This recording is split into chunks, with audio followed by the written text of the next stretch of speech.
After 70, you expect peace. You've done the hard work, raised your children, built your life, survived losses, kept going. You dream of slow mornings, warm tea, and laughter with family. But sometimes, that laughter fades. Conversations become sharp. Phone calls get shorter. Your child, once so close, now feels like a stranger. Meet Mr. Harold, 75. He lives in a modest flat in the suburbs of Birmingham.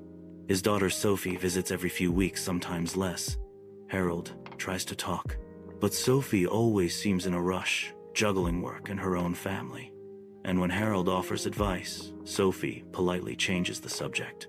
One evening, after another awkward visit, Harold sat in his armchair, staring at the clock. "She doesn't understand me anymore," he whispered to himself. But what truly hurt was this. Harold felt like a burden in his daughter's busy life. What happened? The truth is, both had changed but never spoke about it. Harold still saw Sophie as his little girl, someone to protect, to guide, to caution. But Sophie saw herself as a grown woman trying her best, exhausted, and not in need of lectures. They weren't angry with each other, just out of rhythm. One afternoon, Harold did something different. Instead of starting with reminders or advice, he simply asked, "How are you doing, love?" Honestly, Sophie looked surprised, but she answered, slowly at first, then fully. Harold listened, not to reply, but to truly understand. And when she said, "Dad, I'm trying my best," Harold didn't correct her. He just smiled and said, "I know, and I'm proud of you." That one sentence softened everything. Healing happens in quiet shifts. They started meeting more often, not because they had to, but because they wanted to. Harold began sharing stories instead of suggestions.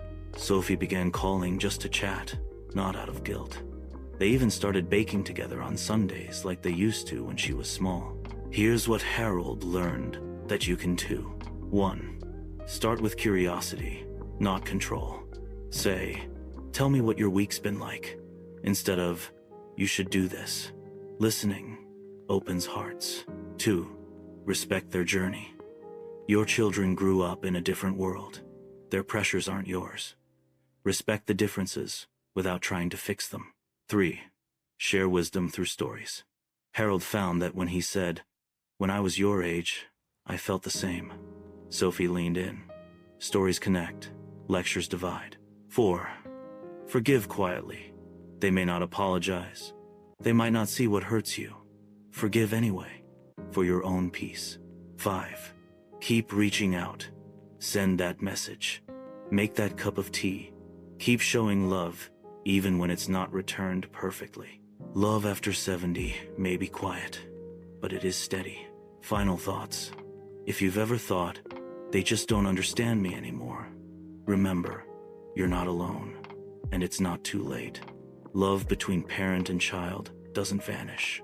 It just needs a softer touch and a little patience.